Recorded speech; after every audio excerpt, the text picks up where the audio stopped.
Hello, everyone. Welcome to the 2024 Midseason Power Rankings.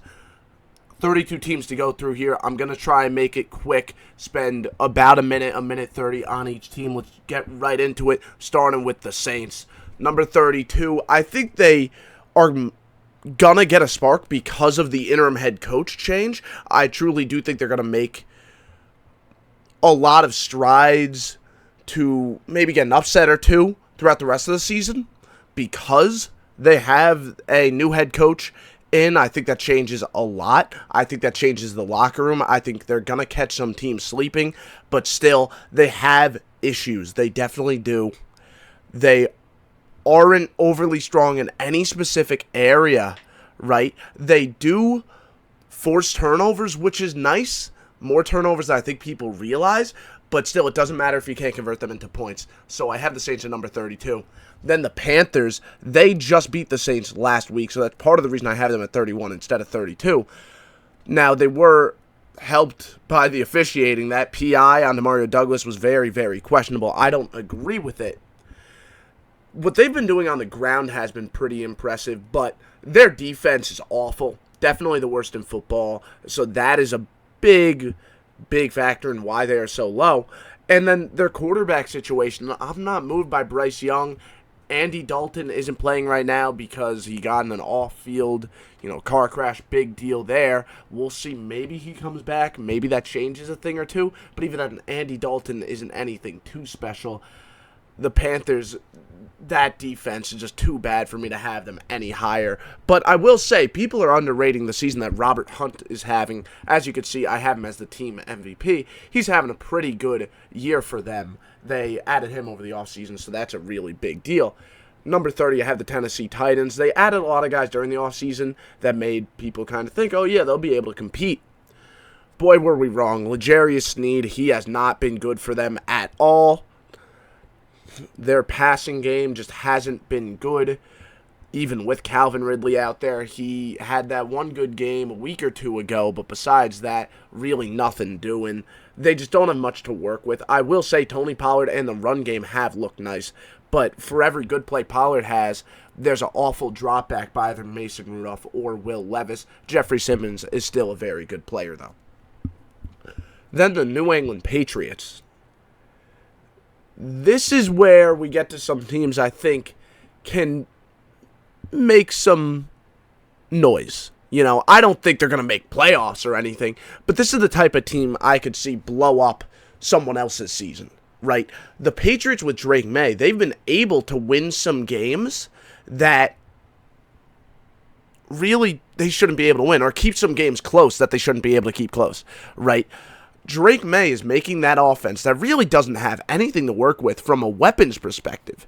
He's making plays single-handedly. He is capable of 1v11ing the other team. Now, every now and then he also makes a stupid decision, but this Patriots team, they need a spark from one guy. They need one guy that could just randomly make an insane play, and that's what Drake May does. On defense, they have some nice pieces too, especially in that secondary. Christian Gonzalez is a great player for them, and then Keion White was having a pretty strong start to the season. Then the Dallas Cowboys are my number 28. They're really banged up right now. They are. Dak Prescott looks like he's going to miss some time. We don't know what's going on with CeeDee Lamb. He might come back a lot sooner than we expected, so that's nice. Micah Parsons was injured for a while. He might come back soon. But even then, they don't have many glue guys, right? They're able to win some games with Dak Prescott, who played well. I think he's a lot better than he gets credit for. But when you're not talking about one of the stars on that team, you're talking about a very weak spot, right? We could go over some of those offensive linemen that are really good, but everyone on this team is either a really, really standout player or not deserving of a starting spot on an NFL team. That is how this team operates. And it's really difficult to win that way, especially when guys are going down. So my biggest concern is how they're going to play with Cooper Rush in, or maybe Trey Lance comes in. I don't think they're going to play too well without their starting quarterback out there because they're so dependent on him. Then the Jaguars, man, they don't have Trevor Lawrence this week. which is a big deal. But overall on the season, it's been even more disappointing than just a 1-week injury to your quarterback.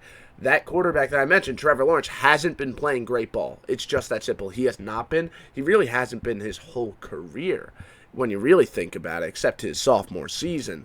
Now, Brian Thomas Jr., he has really surprised me. He's been a really explosive threat for them. He has had the best season out of any receiver that's a rookie this year. He has. I mean, I know Malik Nabers is really good when healthy, but Malik Nabers missed some time. BTJ hasn't. I don't know if I expect him to continue to play that well if Trevor Lawrence misses some time. But he extends the field. He's been a very explosive threat for them. And that's why their biggest strength, I have it listed, offensive explosiveness, right? But then you look on the defensive side of the ball, they run a lot of man coverage despite not really having great corners. It just doesn't work. So the Jaguars are very low on this list. Then the Raiders, they're a pretty well-rounded team for someone ranked 26th, right? There's not one area that stands out as like a major strength for them. There really isn't, and that's why I picked special teams, because they have been really good punting the ball. A.J. Cole has been very good for them. If they weren't turning the ball over so much, I think that would be a lot better. I'm excited to see what it looks like with Luke Getsy out of there. I think that can really change a lot for the Raiders, so I am excited to see it. But still, they're 26. It's hard to rank them too much higher because the quarterback play has been really, really bad. Now, the New York Giants, this pass rush that they have, really, really effective. Like, this is one of the best pass rushers in the sport. That guy right there, the team MVP, Dexter Lawrence, if he was on a better team, he would be not just in Defensive Player of the Year conversations, but MVP conversations. Not just team MVP, straight up MVP. He's been playing amazing, amazing football. But the secondary hasn't been playing too great. And then you look on the offensive side of the ball. When they're in structure, it's fine.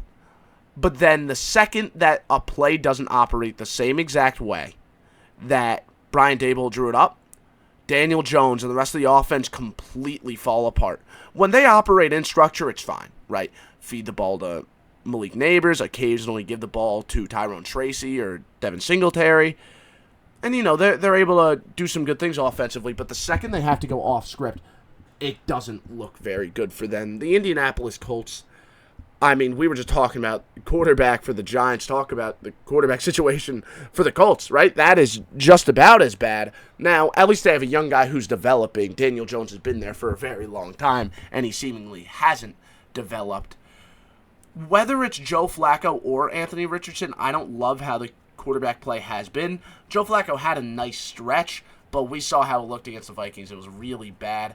But I do think this offensive line is really good. I think Quentin Nelson, you know, when he first entered the league, he was an absolute stud. Everyone recognized that. Then he kind of fell off a little bit about 2 or 3 years ago, but now he's back on top. I would say he's probably the best guard in football. Once again, he's been playing great ball, and that run game has been really effective with him. And then because this team runs so much zone coverage, they're able to force a lot of turnovers, which is really nice. Now with Grover Stewart back, you know, with DeForest Buckner, Zaire Franklin's playing good ball. Like, this team can definitely upset a team or two. They're not too bad considering they're ranked 24th. Now, my number 23 is the Miami Dolphins. This team has went through a little bit of a rough stretch early.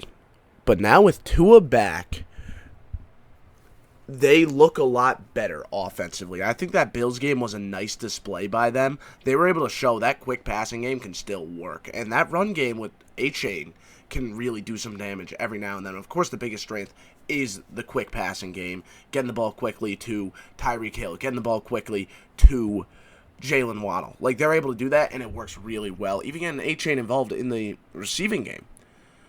But then the pass rush has been really bad for them. You might be looking at the team MVP and saying, who is that? That right there is Kader Kohou, who has been a great slot corner for them. One of the few, bright spots on that defense that has been a little bit below average this year. Kader Kohou has been a stud for them. Really good season for him. The Dolphins, we could absolutely see climbing up these rankings later on. But for right now, the Cleveland Browns are ahead of them. Of course, we know who the team MVP is. It's Myles Garrett. He's a great, great, great, spectacular player. The pass rush has been strong for them, mainly because of this guy, Myles Garrett. And then in terms of the concern, we already know it's the quarterback play. Now, Deshaun Watson isn't playing anymore, which is better for them because they're a better team without Deshaun Watson. Deshaun Watson was playing awful football, but let's not act like Jameis is good. He's just an upgrade. That doesn't necessarily make it a good quarterback, though, right? Now, we'll see. Maybe as Nick Chubb gets going, that'll change a lot. But as of right now, the offense has been struggling for sure. So that's why the Browns are my number 22. Now, if we move on to the next team, we have the New York Jets, our number 21. Garrett Wilson's the team MVP, currently leading the league in receiving yards. He's been playing great football right there. The big strength is, of course, the offensive weapons. You got Garrett Wilson, Devontae Adams, who is still a really good football player. You got Breece Hall back there. Of course, the rookie running back for them, Braylon Allen, has been outstanding. They have pieces here. I'm excited to see if Malachi Corley, who's a great player after the catch, can also get involved for them.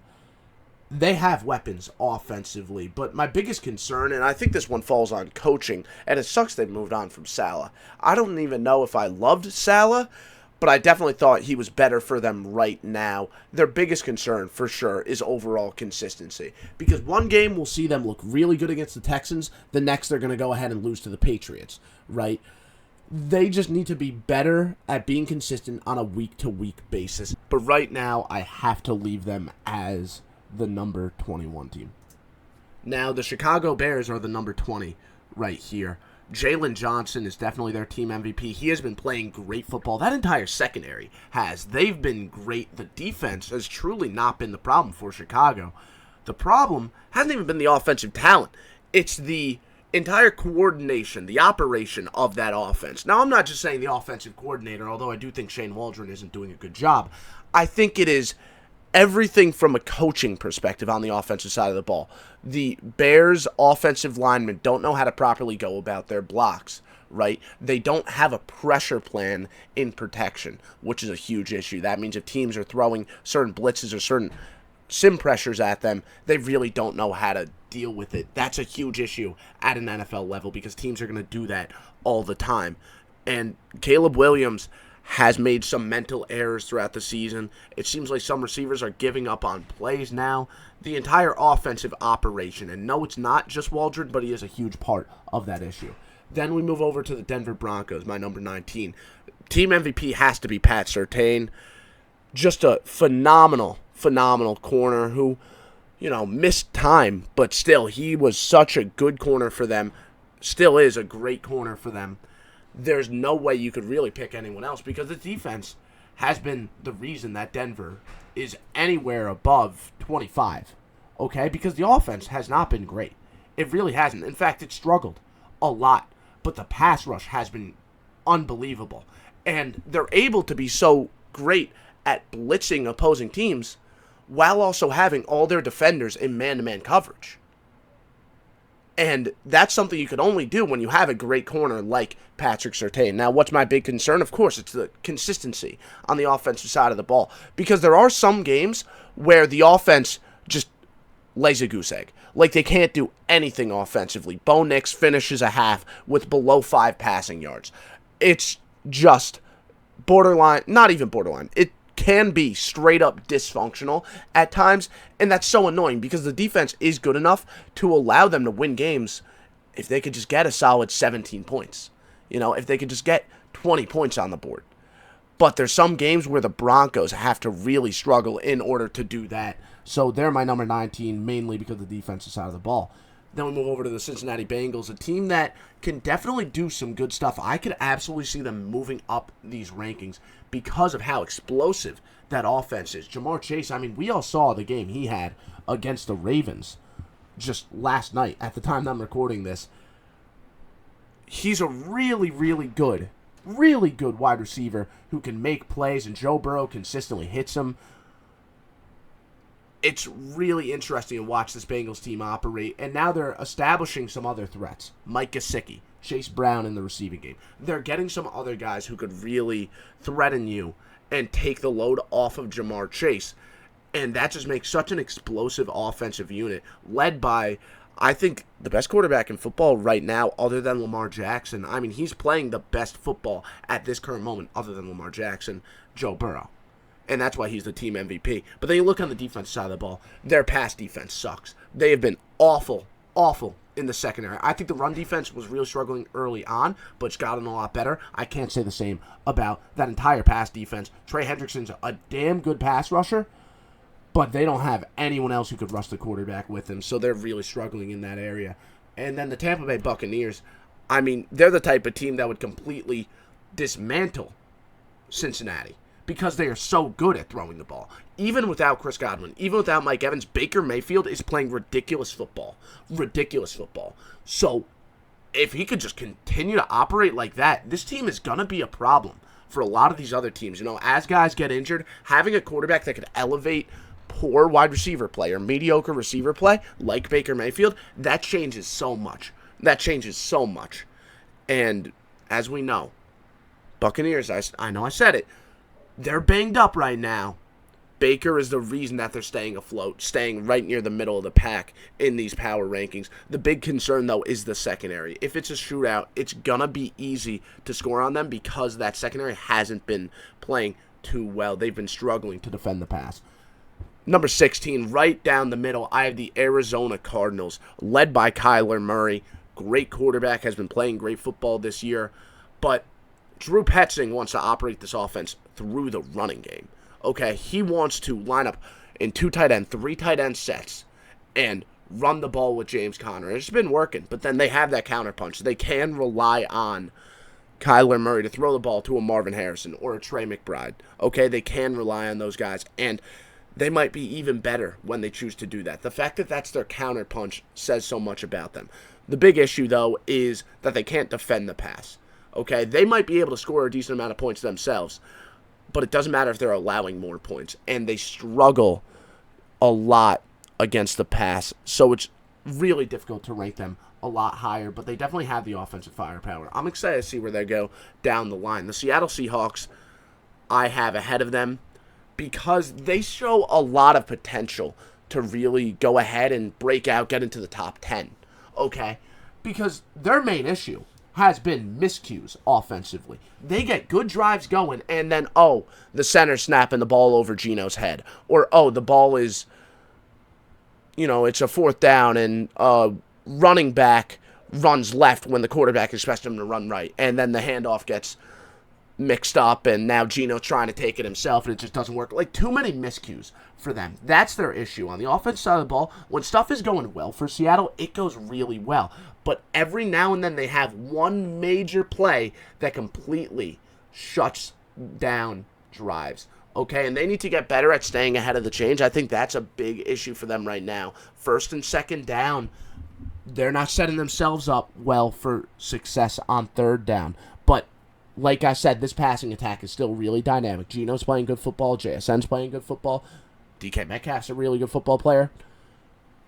Still, though, my MVP is not on the offensive side of the ball. My MVP for them is Devon Witherspoon, who had a great rookie year. Everyone was talking about him. But now, for whatever reason this year, he isn't getting as much credit. And I don't know why, because he's playing really good ball. Not as good of ball, though, as the Los Angeles Chargers quarterback, Justin Herbert, who might be playing on a team that wants to run the ball a lot. But Justin Herbert is still getting a fair amount of chances to go ahead and show off his rocket right arm. He's been playing great football for them, making up for the receiver core not being too great. As you can see, that's my big concern for them. I don't love their weapons in the receiving game, but having a quarterback like Justin Herbert really helps you make up for that. Now, their biggest strength has to be what Jesse Minter has been doing for that defense. The blitz-heavy coach, first-year defensive coordinator out of Michigan, has been doing great for them. That defense, it is the definition, textbook definition, of better than the sum of its parts. They've been playing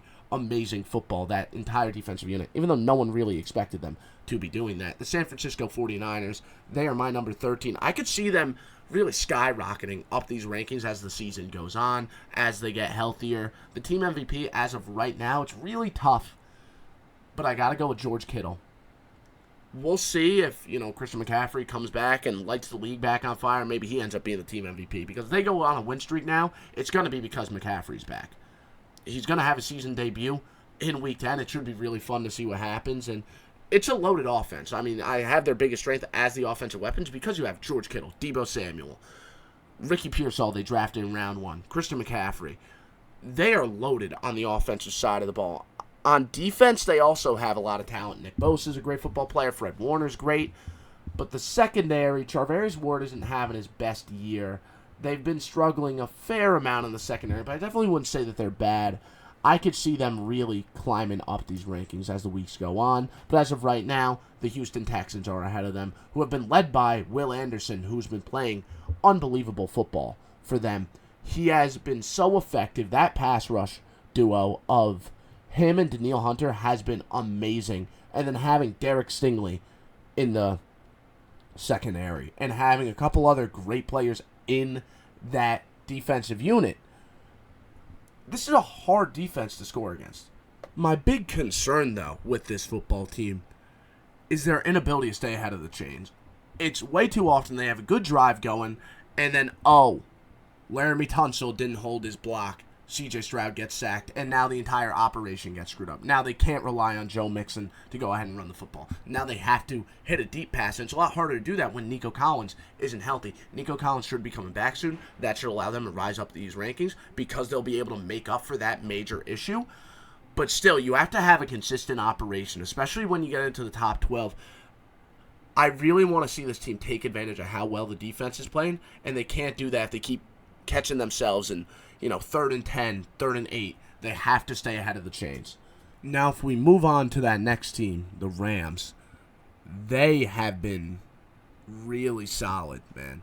Even when they were banged up, they were able to kind of squeak into some wins, squeak out some good football. And the reason why is because Matthew Stafford, he's an anchor for them, man. He is such a glue guy for this football team. Nakua's gone. Cooper Kupp's gone. Okay, Stafford's going to show up. He's going to make sure it's still a game. And I love seeing that from a quarterback. I love how he has been operating in the Sean McVay scheme that I truly think is their biggest strength. What's the big concern? Yeah, the pass rush is good, but the secondary can get taken advantage of a little bit. I want to see the secondary start to play better for them. I think that's the type of thing they need if they want to really skyrocket up these rankings. But also, they're getting healthier on the interior offensive line. That should also allow them to rise up these rankings. The Philadelphia Eagles, you want to talk about talent, they have talent. Philadelphia Eagles, I mean, Saquon Barkley, the football he's been playing, it's been spectacular. It truly has. This man makes a highlight play every week. And we also see highlight plays from A.J. Brown, from Devonta Smith. I mean, he's been playing great ball, making plays very often for that team. And then on the defensive side of the ball, they also have a lot of talent. And this cast of guys can be so good.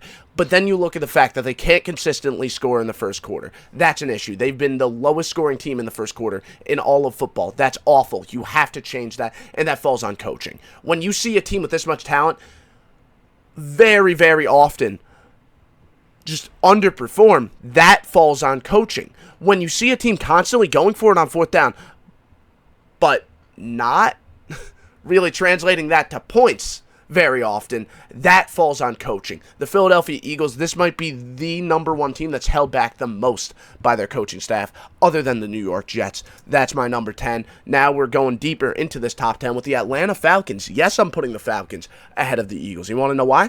Because the Falcons are coached better. They might not have a great pass rush, and I'm very concerned about that, don't get me wrong. But this offense is the type of offense I want to see Philly run. Okay? This is the type of offense I want to see Philly run. Because this offense, man, they have their pieces. They have their guys that are just more talented than you, that are just better than you. They're Kyle Pitts, okay? They're Drake Londons, they're Bijan Robinsons. But Kirk Cousins is distributing the ball so well. I really appreciate that. That's why he's the team MVP, 100%. And it's a really well-rounded offense. Zach Robinson does a great job putting the pieces together. I just want to see more from that pass rush. But they do have a pretty good secondary, for sure. We move on to the Green Bay Packers. Now, they can really make some noise. Xavier McKinney, we know how he's able to change the game for them. Constantly getting picks. All the players in the secondary constantly force turnovers. You'll love to see that. And the offensive scheme is great. They're able to coach guys up. They're able to change the entire playbook on a fly when someone like Jordan Love gets hurt. And Jordan Love himself plays some risky football, but it works. It works sometimes. But when it doesn't, it costs them. It absolutely costs them. They need to be more consistent in the passing game. They need to be smarter in the passing game. And that is my big concern for them right now. When they're playing their best football, they might be the best team in the league.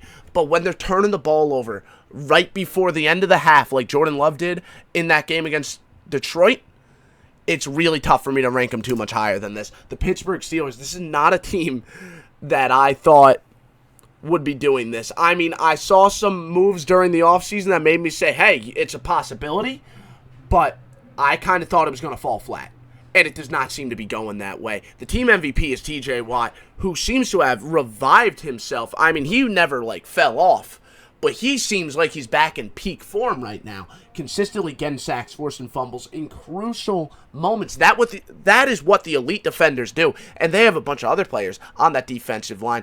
I have the biggest strength as the pass rush, but it's not just the pass rush. The entire defensive line, Cameron Hayward, TJ Watt, Alex Highsmith, Herbig, they have a bunch of guys who defend the run really well, but also defend the pass really well, and I really appreciate a defense that can play like that. Now, my big concern, I think that this pass game is really one-dimensional. They extend the field vertically. They make their throws down the sideline. But, man, I want to see an offense that can hit the quick passes, work the quick passing game, and then take the deep shots down the field. But when your running game can be as consistently good as the Steelers' run game has been, maybe it doesn't matter too much, but it needs to stay that way. They really depend on that running game. The Ravens are another team that really depend on that running game. Derrick Henry is playing unbelievable football, but I'm not giving him the team MVP spot because Lamar Jackson might be the MVP. As of right now, he 100% is. Lamar Jackson might win his back-to-back MVP, and you see the explosive plays this offense can make, play after play after play. How could you not give him the MVP? I mean, it looks like something's going wrong, and then Lamar Jackson makes a little something happen in the pocket. Now he has way more time. Oop, Zay Flowers, and then he makes one defender miss and is all the way gone. And then during the games where they can't get the passing game going, okay, we're going to run the football with Derrick Henry, and he's going to be able to kill you, all right, because he's an unbelievable running back. They just have so many playmakers offensively, and it is any play. It's any play they can make something huge happen, and you got to appreciate any football team that can do that. The Ravens are one of those teams. On the defensive side of the ball, I'm really concerned at the moment. This pass defense, man, it doesn't look good. It doesn't look good at all. The guys in the secondary are constantly underperforming. I can't get optimistic about this team as some top 5 team in the NFL if the defense is going to keep playing that poorly. I need them to start doing some better stuff on the defensive side of the ball. Washington Commanders. I mean, team MVP is obvious. The rookie sensation in Jaden Daniels. He's playing some really good football, constantly dialing up deep passes. I mean, this vertical passing game with his arm and what Terry McLaurin can do as a receiver, they're making plays on a constant basis, but then they also have a nice run game, which is the really surprising thing here. They can run the football pretty well under Kingsbury. No one knew that Kingsbury really had that in his game, but here he is doing it, and doing it really well. And then on the defensive side of the ball, I'm going to feel better about this pass defense because Marshawn Lattimore's there now. I think that's a huge addition. However, the run defense has been struggling. I think that struggle will continue. So still some concerns on the defensive side of the ball, but I'd rather you have a bad run defense than a bad pass defense. That's why the Commanders are ahead of Baltimore. The Buffalo Bills. This is where we get to the Super Bowl teams. Okay, these top 4 are the Super Bowl teams in my mind. The Bills, man, they're similar to the Cardinals in the sense of they want to run the football. That's the type of football they want to play. But when you really commit to stopping that, and when you can stop it, their counterpunch is relying on one of the best quarterbacks in football. Okay, and when your team is set up in that way, you become so damn threatening. Okay, people are saying constantly, oh, they don't have Stephon Diggs. They don't have Stephon Diggs. Who's their number 1 weapon? They have maybe the deepest room of weapons in the NFL. They might not have one number 1 guy, but they have 7 quality offensive pass catchers. Okay, it's such a well-rounded offense that will destroy you running the football. And when you start to overcommit to that, that's when Josh Allen, one of the best quarterbacks in the sport, is going to go ahead and dice you up.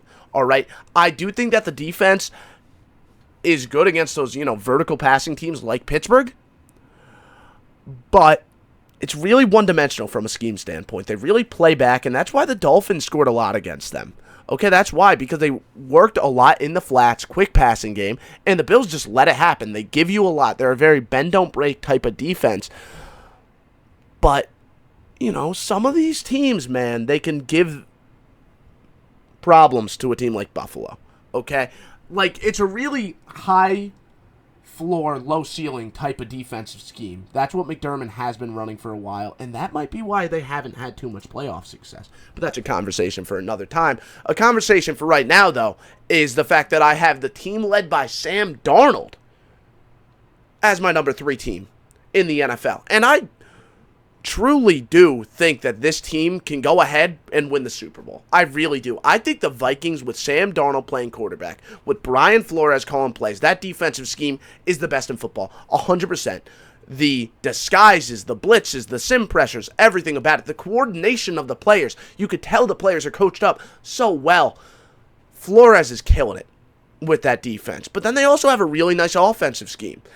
And, it's easy to draw up plays when you have someone like Justin Jefferson, who is the best receiver in the sport, playing wide receiver. He's unbelievable. He's unbelievable. And he really helps Sam Darnold, who just executes the scheme. That's all he needs to do. Unbelievable football being played by this Minnesota Vikings team. The secondary, I think, can be exposed if you're able to work the quick passing game very consistently. However, that's a lot easier said than done. Now we move over to the number 2 team, the Detroit Lions, their team MVP. There's a lot of players on this team. There's a lot of really good football players. There's part of me that was thinking about still putting Aiden Hutchinson here, even though he got injured around week 5. I really could have, because he is still, near the top of the league in sacks. He's still near the top of the league in pressures, all that stuff. But then you look at the offensive side of the ball. You have Sam Laporta. You have Jared Goff, who's been playing great football. You have Amon-Ra. You have all these guys, Jahmyr Gibbs, David Montgomery. But you know who really makes sure it all sticks together? It's Penny Sewell, who is still the best lineman in football, okay? He's still the best lineman in football. It's really tough to not put him as the team MVP. So I'm sticking the right tackle in the team MVP spot for the number 2 team in football in the Detroit Lions. The big concern for this team right now is the pass defense, which I know isn't bad.